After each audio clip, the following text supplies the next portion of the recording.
ഞാനും എൻ്റെ ഭാര്യയും തമ്മിൽ, ഭാര്യയും ഭർത്താവും തമ്മിൽ, കുഞ്ഞുങ്ങളും മാതാപിതാക്കളും തമ്മിൽ, മാതാപിതാക്കളും മക്കളും തമ്മിൽ, അയൽക്കാരനും തമ്മിൽ, സഭയിൽ സഹോദരനും തമ്മിൽ മറയ്ക്കാനൊന്നുമില്ലാതെ ഒരാൾക്ക് ജീവിക്കാൻ കഴിയുന്നെങ്കിൽ അതാണ് ശരിക്കും ആത്മീയ ജീവിതം എന്ന് പറയുന്നത്. അപ്പോൾ ഫോഷ്ക്ക് ഉപേക്ഷിച്ച് എന്ന് പറയുമ്പോൾ എന്തുകൊണ്ട് നമ്മൾ ഫോഷ്ക്ക് പറയുന്നു? Because we have something to hide. എന്തുകൊണ്ട് ഹൈഡ് ചെയ്യുന്നു? ഹൈഡ് ചെയ്യുന്നതിന് കാരണം ലജ്ജാകരമായ എന്തോ ഒക്കെ നമ്മുടെ ഉള്ളിൽ ഉണ്ട്. അതുകൊണ്ടാണല്ലോ ഹൈഡ് ചെയ്യുന്നത്. എൻ്റെ ഭാര്യ അറിയരുതാത്ത, എൻ്റെ ഭർത്താവ് അറിയരുതാത്ത, എൻ്റെ സഹോദരൻ അറിയരുതാത്ത ചില കാര്യങ്ങൾ, ഹൈഡ് ചെയ്യേണ്ടതായ കാര്യങ്ങൾ എൻ്റെ ജീവിതത്തിൽ ഉണ്ട്. അതുകൊണ്ടാണ് ഞാൻ ഹൈഡ് ചെയ്യുന്നത്. അങ്ങോട്ടും ഇങ്ങോട്ടുമുള്ള പ്രശ്നം അതാണ്. അങ്ങോട്ടും ഇങ്ങോട്ടുമുള്ള പ്രശ്നം ആർക്കും ഫ്രീഡം കൊടുക്കുന്നില്ല. ഭാര്യ ഭർത്താവിന് ഫ്രീഡം കൊടുക്കുന്നില്ല, ഭർത്താവ് ഭാര്യയ്ക്ക് ഫ്രീഡം കൊടുക്കുന്നില്ല. പേടിച്ചാൽ ജീവിക്കുന്നത്. ഓഫീസിൽ നിന്ന് വരാൻ അരമണിക്കൂർ താമസിച്ചാൽ ഉടനെ ഭാര്യയോട് ചോദിക്കും, എവിടെ ആയിരുന്നു ഇത്രയും നേരം? അയാൾ എവിടെങ്കിലും പോയി, നിനക്കെന്താ ഇത്ര വലിയ പ്രശ്നം? അരമണിക്കൂർ താമസിച്ചാൽ ചിലപ്പോൾ എവിടെ ആയിരുന്നെന്ന് ചോദിക്കും. 2.5 മണിക്കൂർ താമസിച്ചാൽ ഏത് അവരുടെ കൂടെ ആയിരുന്നെന്നാണ് ചോദിക്കുന്നത്. കാര്യം ഇതങ്ങ് മനസ്സിലങ്ങ് നമ്മൾ എന്ത് ചെയ്യുകയാണ്? അങ്ങ് അസ്യൂം ചെയ്യുകയാണ്. അങ്ങനെ ആയിരിക്കും എൻ്റെ ഭർത്താവ്, ഇങ്ങനെ ആയിരിക്കും. അത് തന്നെ മനസ്സിൻ്റെ ഒരു രോഗമാണ്, സംശയരോഗം. ഈ ഒരു സ്റ്റേജൊക്കെ മാറിയിട്ട് ഒരു സ്വാതന്ത്ര്യം നമുക്ക് അനുഭവിക്കാൻ കഴിയുന്നുണ്ടോ? ഫോഷ്ക്ക് ഉള്ള സ്ഥലത്ത് സ്വാതന്ത്ര്യമില്ല. അഭിനയം ഉള്ളിടത്ത് എന്തില്ല? സ്വാതന്ത്ര്യം ഇല്ല.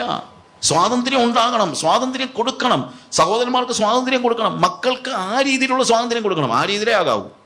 അവരുടെ ജീവിതത്തിൽ എന്തെങ്കിലും ഒരു പ്രോബ്ലം ഉണ്ടെങ്കിൽ അവർ വന്ന് പറയട്ടെ നമ്മളോട്. പറയാനുള്ള സ്വാതന്ത്ര്യം അവർക്ക് ഉണ്ടായിരിക്കണം. മക്കളുടെ ജീവിതത്തിൽ ഒരു തെറ്റായ വഴിവഴച്ച ഒരു കാര്യം ഉണ്ടായാൽ പോലും, ഉണ്ടായാൽ അത് മറച്ചു വെക്കേണ്ടി വരാത്ത നിലയിലുള്ള സ്വാതന്ത്ര്യം മക്കൾക്ക് മാതാവിനോടും പിതാവിനോടും ഉണ്ടായിരിക്കണം. ഇന്നതില്ലാത്തത് കൊണ്ട് അവൾക്ക് ആകെ മനസ്സ് തുറക്കാൻ പറ്റുന്നത് അവളുടെ പ്രായത്തിലുള്ള ആരോടെങ്കിലും, അല്ലെങ്കിൽ അവളുടെ ബോയ് ഫ്രണ്ടിനോടാണ്, അല്ലെങ്കിൽ അവൻ്റെ ഗേൾ ഫ്രണ്ടിനോടാണ്. അതൊരു ഇല്യൂഷനാണ്, അത് വേറെ കാര്യം. അത് ഇല്യൂഷൻ. ഞാൻ അതിനേക്കൊന്നും അങ്ങോട്ട് പോകുന്നില്ല. പക്ഷേ ഇവിടെ ദൈവസഭയിൽ നമ്മൾ എങ്ങനെയുള്ളതായിരിക്കണം? അഭിനയമില്ലാത്ത ജീവിതമായിരിക്കണം. എന്തോരം അഭിനയമാണ് ഇപ്പോൾ നടക്കുന്നത്. ഈ 2 ദിവസം മുമ്പ് ഞാൻ എൻ്റെ ഒരു സുഹൃത്തുമായിട്ട് സംസാരിച്ചപ്പോഴത്തേക്ക് ഒരു വിവാഹാലോചനയുടെ കാര്യം പറഞ്ഞപ്പോഴത്തേക്ക് ഒരു പെൺകൊച്ച് കല്യാണം ആലോചിച്ച് 2 പേരും ബിസിനസ്സുകാരുടെ മക്കളാണ്. അവർ 2 പേരും പോസ്റ്റ് ഗ്രാജുവേറ്റ്സ് ആണ്, എഡ്യൂക്കേറ്റഡ് ആണ്. എന്നിട്ട് ഇവർ 2 പേരും കൂടെ 2 പേരുടെയും അപ്പനും അമ്മയും കൂടെ ചേർന്ന് പറഞ്ഞു, ഓക്കെ എനിവേ നിങ്ങളുടെ കല്യാണമൊക്കെ 4-ാം തീയതി ഒരു ദിവസം ഉറയ്ക്കാനായിട്ട് തീരുമാനിച്ചു. അതുകൊണ്ട് നിങ്ങൾക്ക് വേണമെങ്കിൽ നിങ്ങൾ പുറത്ത് പോയി വല്ല കാപ്പി കുടിക്കുകയോ ഒക്കെ ചെയ്തോ എന്ന് പറഞ്ഞ് മാതാപിതാക്കൾ ഫ്രീഡം കൊടുത്തു.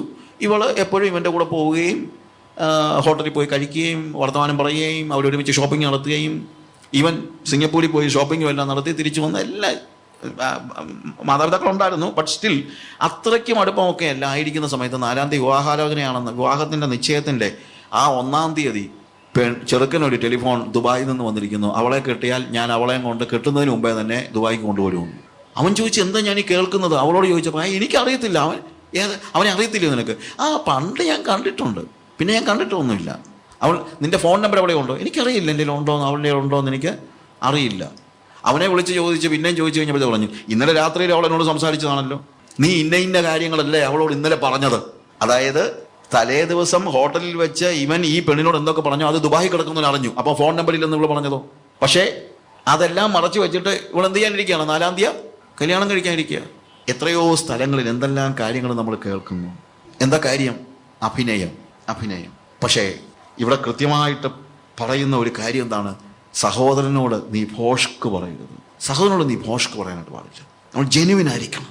സഹോദരൻ ഭോഷ്ക്ക് പറയുന്നത് പറയുമ്പോൾ നമ്മളെ കർത്താവ് പറഞ്ഞു, നിന്റെ വാക്ക് ഉവ്വ് എന്നും ഇല്ല എന്നും ആയിരിക്കട്ടെ. നമ്മൾ എന്ത് സംസാരിച്ചാലും അത് ആ വാക്കിൻ്റെ അർത്ഥമനുസരിച്ച് തന്നെ നമ്മൾ ഇടപെടണം. ഞാൻ പറയാറുള്ളൊരു കാര്യമാണ്, നിങ്ങളൊരാളെ ബ്രദറെ എന്ന് വിളിച്ചാൽ ബ്രദർ ആയിരിക്കണം, അല്ലെങ്കിൽ വിളിക്കരുത്. നമ്മുടെ ഒരു ചിന്ത വേറെ ഒന്നും വിളിക്കാനില്ല, ബ്രദറെ. പക്ഷെ ബ്രദറായിട്ടാണ് ബ്രദർ എന്ന് വിളിക്കുന്നത്. കർത്താവ് പറഞ്ഞെന്താണ്? നിന്റെ വാക്ക് ഉവ്വ് എന്നും. ബ്രദർ എന്ന് വിളിച്ചാൽ ബ്രദർ ആയിരിക്കണം. ഇപ്പൊ വന്ന് ഒന്നും വിളിക്കാനില്ല. ഇപ്പൊ വഴക്ക് പറയണമെങ്കിലും ചീത്ത വിളിക്കണമെങ്കിലും വിളിക്കുന്ന ബ്രദറെ ഒരു കാര്യം ഞാൻ പറഞ്ഞേക്കാമെന്നാണ് പറയുന്നത്. ഇതാണോ യഥാർത്ഥത്തിൽ? ഇതല്ലേ അഭിനയം എന്ന് പറയുന്നത്? ഇതാണ് ഫോഷ്ക്ക് പറയാന്ന് പറയുന്നത്. കൂട്ടുകാരനോട് എന്ത് ചെയ്യണം? ഫോഷ്ക്ക് പറയുന്നത് സ്പീക്ക് ട്രൂത്ത്. ഉള്ളിലുള്ളത് തന്നെ പുറത്തു വരണം. കർത്താവ് പറഞ്ഞു, ഹൃദയം നിറഞ്ഞു കവിയുന്നതല്ലോ വായ സംസാരിക്കുന്നത്. പക്ഷേ ഞാനത് അതിൻ്റെ ആ സെക്കൻഡ് ആസ്പെക്റ്റ് പറയുകയാണ്. ഹൃദയം നിറഞ്ഞു കവിയുന്നതേ വായ സംസാരിക്കാവൂ. ഹൃദയം നിറഞ്ഞു കവിയുന്നതല്ലോ വായ സംസാരിക്കുന്നത്. പക്ഷേ ഹൃദയം നിറഞ്ഞു കവിയുന്നത് മാത്രമേ വായി സംസാരിക്കാവൂ. അതുകൂടെ നമ്മൾ മനസ്സിലാക്കണം. നമ്മുടെ പ്രശ്നം ഹൃദയത്തിലൊന്നും വായിൽ മറ്റു വേറൊന്നുമായിരിക്കുന്നതായ ഒരു സ്റ്റേജാണ്. അതാണ് ഇൻജെനുവിനിറ്റി എന്ന് പറയുന്നത്. അവിടെയാണ് സഹോദരൻ സഹോദരനോട് ഫോഷ്ക് പറയരുത്. ആകയാൽ ഫോഷ്ക് ഉപേക്ഷിച്ച് ഓരോരുത്തരും തൻ്റെ കൂട്ടുകാരനോട് സത്യം സംസാരിപ്പീൻ. ഈ ഫോഷ്ക് പറയുന്ന കാര്യം പറയുമ്പോഴത്തേക്ക് ഞാൻ ആലോചിക്കാറുണ്ട്, നമ്മൾ ശ്രദ്ധിക്കാത്ത പല കാര്യങ്ങളും നമ്മൾ ഫോഷ്ക് പറയുന്നുണ്ട്. ചുമ്മാ അങ്ങ് കൂട്ടി പറയുന്ന എക്സാഗ്രേറ്റ് ചെയ്യുന്ന ആളുകളുണ്ടല്ലോ. എക്സാഗ്രേഷൻ എന്ന് പറഞ്ഞാൽ എന്താ? ശരിക്കും പറഞ്ഞു കഴിഞ്ഞാൽ ഫോഷ്കാണ്. രാഷ്ട്രീയക്കാര് ചിലപ്പം 4 പേരുള്ള ജാഥയുടെ മുമ്പിൽ ധീരതയോടെ നയിച്ചോളൂ, ലക്ഷം പിന്നാലെ. എണ്ണി നോക്കിയാൽ 4 പേര് കാണും പുറകിൽ. പക്ഷെ എന്താ പറയുന്നത്? ലക്ഷം പിന്നാലെ എന്ന് പറയും. അത് രാഷ്ട്രീയക്കാരൻ മാത്രമല്ല, ക്രൂസൈഡുകാരനും ഇത് തന്നെയാണ് പറയുന്നത്. ലക്ഷങ്ങൾ പങ്കെടുത്ത മീറ്റിംഗ്, എണ്ണി നോക്കിയാൽ 200 പേര് കാണും.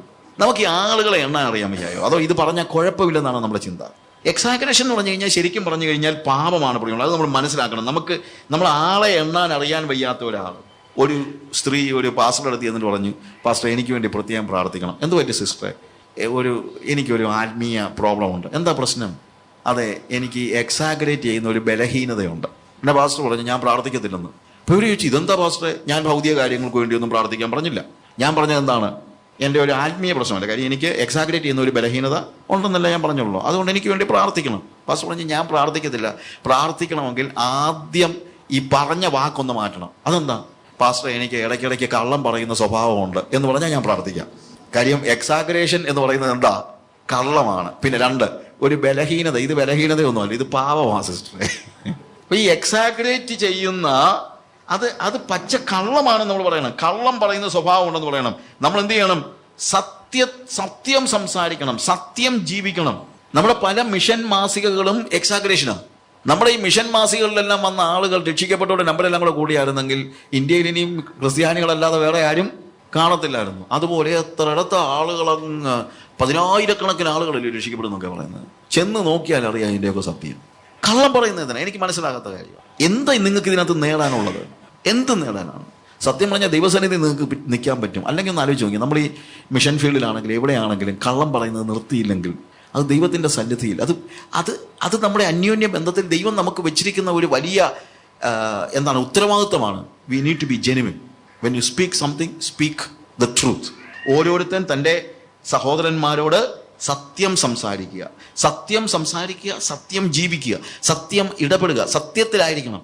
അത് വാക്ക് മാത്രമല്ല, നമ്മുടെ ഇടപെടലുകളും എല്ലാം എന്തായിരിക്കണം? ജെനുവിൻ ആയിരിക്കണം. ആ ജെനുവിനിറ്റി കളയാൻ പാടില്ല. ഇൻറ്റഗ്രിറ്റി സൂക്ഷിക്കണം. ഇൻറ്റഗ്രിറ്റി എന്ന് പറയുമ്പോൾ ഞാൻ പലയിടത്തും അതിനെക്കുറിച്ച് പറയും. ഇൻറ്റഗ്രിറ്റി എന്ന് പറയുമ്പോൾ 2 രീതിയിലാണ് ഇൻറ്റഗ്രിറ്റി മനുഷ്യൻ മനസ്സിലാക്കുന്നത്. ഒന്ന്, he is a man of integrity എന്ന് ഒരാളെക്കുറിച്ച് പറയുകയാണെങ്കിൽ നമ്മൾ പറയും അവൻ പറയുന്നത് അവൻ ചെയ്യും. ആ പറയുന്നത് ചെയ്യുന്നവനെയാണ് നമ്മൾ സാധാരണ പറയുന്നത് എന്ത്? Is a man of integrity. അവൻ പറഞ്ഞാൽ അത് ചെയ്യും. എന്നാൽ പല ആളുകളും ഇൻറ്റഗ്രിറ്റി ഉള്ളവരല്ല. അവർ വേണമെങ്കിൽ ഇംഗ്ലീഷിൽ നമ്മൾ പറയും അവനൊരു പക്ക ഡിപ്ലോമാറ്റാണ്. എന്ന് വെച്ചാൽ എന്താണെന്നറിയാമോ? അവൻ പറയുന്നത് വിശ്വസിക്കരുതെന്ന് അതിൻ്റെ അർത്ഥം. ഡിപ്ലോമസിയുടെ പ്രശ്നം അതാണ്. ഡിപ്ലോമസി എന്ന് പറഞ്ഞു കഴിഞ്ഞാൽ, മലയാളം പറഞ്ഞു കഴിഞ്ഞാൽ ആർക്കും തിരിച്ചറിയാൻ വയ്യാതെ കള്ളം പറയാൻ കഴിയുന്നതാണ് ഡിപ്ലോമസി എന്ന് പറയുന്നത്. സാധാരണ ഇങ്ങനെ പറയാറുണ്ട്, when a diplomat says yes, he means wait, and when he say wait, that means no. ഒരു ഡിപ്ലോമാറ്റ് യെസ് ഏറ്റു സഹോദര എന്ന് പറഞ്ഞാൽ അതിൻ്റെ അർത്ഥം ചിലപ്പം നടന്നാ പറ്റി എന്നാണ്. നോക്കാം എന്ന് പറഞ്ഞാൽ ഇനി അത് നടക്കുകയെന്നാണ് അതിൻ്റെ അർത്ഥം. നോക്കാം. ഇനി അതാണ് ഡിപ്ലോമസി. നമ്മൾ സഹോദരനോട് ഡിപ്ലോമാറ്റിക് ആയിരിക്കണമെന്നല്ല വേദവസം പറയുന്നത്. എന്ത്? സഹോദരനോട് ജെനുവിൻ ആയിരിക്കണം. നമ്മുടെ ഇൻറ്റഗ്രിറ്റിക്ക് കുറച്ചുകൂടെ ആഴത്തിലുള്ളൊരു അർത്ഥമുണ്ട്. അതായത് ഇൻറ്റഗ്രിറ്റി പറയുന്നത് ചെയ്യുക മാത്രമല്ല, ചിന്തിക്കുന്നത് പറയുകയും കൂടെ ചെയ്യുന്നതായിരിക്കണം. നമ്മുടെ thoughts, words and deeds should be in one line. നമ്മുടെ ചിന്തകളും നമ്മുടെ വാക്കുകളും നമ്മുടെ പ്രവൃത്തിയും ഒരേ ലൈനിൽ പോകുമ്പോഴാണ് നമ്മൾ ഇൻറ്റഗ്രിറ്റി ഉള്ളവരാകുന്നത്.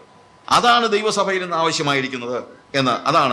അതുകൊണ്ട് അതിൻ്റെ 24-25 വാക്യത്തിൽ ആകയാൽ ഫോഷ്ക് ഉപേക്ഷിച്ച് ഓരോരുത്തൻ താൻ്റെ കൂട്ടുകാരനോട് സത്യം സംസാരിപ്പിൻ, നാം തമ്മിൽ അവയവങ്ങളല്ലോ. അവിടെ പറഞ്ഞൊരു വാക്കാണ്, നാം തമ്മിൽ അവയവങ്ങളല്ലോ. അത് നമ്മൾ ഓർക്കണം. ഈ അവയവങ്ങൾ ഒരിക്കലും അന്യോന്യം കള്ളം പറയത്തില്ല. അവയവങ്ങൾ ഒരിക്കലും തമ്മിൽ കള്ളം പറയത്തില്ല. ഞാനിപ്പം നമ്മളൊരു പാട്ട് പാടുമ്പോൾ കൈ കൊട്ടാൻ നിൽക്കുക. ഈ കൈ കൊട്ടുമ്പോൾ ഈ ശബ്ദം ഉണ്ടാക്കുന്നതിന് കൈയുടെ ഏത് സ്ഥലത്ത് ചെല്ലണമെന്നുള്ളത് ഈ കൈക്ക് അറിയാം. ഇങ്ങനെ ആരും കൊട്ടത്തില്ല. കാര്യം എന്നറിയാമോ? ഈ കൈയോട് കള്ളം പറയത്തില്ല. ഒരു കൈ മറ്റൊരു കൈയോട് കള്ളം പറയത്തില്ല. ഒരു കൊതുക് ഇവിടെ വന്നിരുന്നാൽ ആരും പുറത്തടിക്കത്തില്ല, മുഖത്തായിരിക്കും അടിക്കുന്നത്. എന്തുകൊണ്ടാ? ഈ മുഖം അത് കൊതുക് വന്നിരിക്കുമ്പോൾ ആ പ്രിക്കിങ് ആ ഇതുണ്ടാകുമ്പോഴത്തേക്ക് നമ്മുടെ തലയിലൂടെ കൈയിലേക്ക് കൊടുക്കുന്ന ആജ്ഞ എപ്പോഴും അവിടെ തന്നെ ആയിരിക്കും. ഒരവയവം മറ്റൊരവയവത്തോട് കള്ളം പറയത്തില്ല എന്നതുപോലെ ഒരു വിശ്വാസി മറ്റൊരു വിശ്വാസിയോട് കള്ളം പറയാൻ പറ്റില്ല. അവന് നാം തമ്മിൽ അവയവങ്ങളല്ലോ, ഈ അവയവങ്ങളെ കോർഡിനേറ്റ് ചെയ്യുന്ന തലയുണ്ട്. ആ തലയുടെ കോർഡിനേഷന്റെ കീഴിലാണ്, അതിനകത്താണ് എല്ലായ്പ്പോഴും എന്ത് സംഭവിക്കുന്നത്? ഈ ഹാർമണി സംഭവിക്കുന്നത്, യൂണിറ്റി സംഭവിക്കുന്നത്. നമ്മൾ എല്ലാ കാര്യങ്ങളും തല കോർഡിനേറ്റ് ചെയ്യുന്ന ഒരു സ്റ്റേജ്. അപ്പൊ കള്ളം ഉണ്ടാകത്തില്ല. കാര്യം ഈ കൈയുടെ ചിന്തകളല്ല, പ്രത്യുത തല അതിനോട് കൊടുക്കുന്ന ആജ്ഞയെ അനുസരിക്കുക മാത്രമാണ് ചെയ്യുന്നത്. എന്നതുപോലെ നമ്മിൽ വ്യാജം ഉണ്ടാകാതിരിക്കണമെങ്കിൽ എന്ത് സംഭവിക്കണം? എപ്പോഴും നമ്മുടെ ദൈവസഭയിലെ എല്ലാവരും എന്തിനോട് ബന്ധപ്പെട്ടിരിക്കണം? തലയോട് ബന്ധപ്പെട്ടിരിക്കണം. അതായത് തലയാണ് ഈ കാര്യങ്ങളെല്ലാം കോർഡിനേറ്റ് ചെയ്യുന്നത് നമ്മൾ കാണുന്നത്. നമുക്കുള്ള അന്യോന്യ ബന്ധത്തെ തലയായ കർത്താവ് കോർഡിനേറ്റ് ചെയ്യുന്നത് തിരിച്ചറിയുന്ന ഒരു ജീവിതം നമുക്കുണ്ടാകണം. അപ്പോഴെന്താ സംഭവിക്കുന്നത് അറിയാമോ? ആരും തൻ്റെ സഹോദരനോട് ഭോഷ്ക്ക് സംസാരിക്കുകയില്ല. പക്ഷെ ഈ ബോധ്യം ഉണ്ടായിരിക്കണം, ഞങ്ങളെല്ലാം ക്രിസ്തുവാകുന്ന തലയുടെ അവയവങ്ങളാണ്. അപ്പോഴാണ് കോർഡിനേഷൻ കൃത്യമാകുന്നത്. സ്വർഗസ്വപിതാവേ, കർത്താവേ, നീയും ദൈവസഭയും തമ്മിലുള്ള ബന്ധത്തെക്കുറിച്ച് ഞങ്ങൾ കണ്ടു. എന്തിനു വേണ്ടി സഭയെ ഈ ഭൂമിയിൽ ഈ രീതിയിൽ ഡിസൈൻ ചെയ്തിരിക്കുന്നു എന്നുള്ളത് ഞങ്ങൾ മനസ്സിലാക്കി. ആ രീതിയിൽ, അതായത് കർത്താവെ, ഞങ്ങളുടെ സഭയിലെ മുഴുവൻ ആളുകളും ക്രിസ്തുവാകുന്ന തലയോളം വളരുന്നത് വരെയും ആ സഭയുടെ കോർഡിനേഷൻ നീ നിരന്തരമായിട്ട് നടത്തണമേ. അതിനുവേണ്ടി തന്നെ ഞങ്ങളെ ഒരുക്കണമേ. ഞങ്ങളെ നീ വിളിച്ചു വേർതിരിച്ചു ഒറ്റയ്ക്ക് നിർത്തിയിരിക്കുകയല്ല, സഭയാക്കി നിർത്തിയിരിക്കുന്നതിനായി ഞങ്ങൾ നിനക്ക് സ്തോത്രം ചെയ്യുന്നു. എന്നാൽ സഭയിലെ ഞങ്ങളുടെ കൂട്ട സഹോദരങ്ങളോട് ഞങ്ങൾ വ്യാജം പ്രവർത്തിക്കുന്നവരല്ല, വ്യാജത്തിൽ ഇടപെടുന്നവരല്ല. ഞങ്ങൾക്ക് ജെനുവിനാകുവാനുള്ള കൃപ നൽകണമേ. യേശുവേ, യാതൊരു രീതിയിലും ഞങ്ങളുടെ ഇൻറ്റഗ്രിറ്റിക്ക് ഒരു കോട്ടം ഉണ്ടാകരുതേ. ഞങ്ങളുടെ ചിന്തകൾ വാക്കുകൾ പ്രവൃത്തിയായും രൂപാന്തരപ്പെടുന്നത് മനസ്സിലാക്കുവാൻ സഹായിക്കണമേ. ഞങ്ങളുടെ സഹോദരന്മാരോട് കള്ളം പറയാനല്ല, അഭിനയിക്കുവാനല്ല, പ്രത്യുത മറയ്ക്കാനൊന്നുമില്ലാത്ത നിലയിൽ ഞങ്ങൾക്ക് അന്യോന്യം ഏൽപ്പിച്ചു കൊടുക്കുവാൻ കഴിയുന്ന സ്വാതന്ത്ര്യം ഞങ്ങൾക്ക് നൽകണമേ. യേശുവിൻ്റെ നാമത്തിൽ തന്നെ.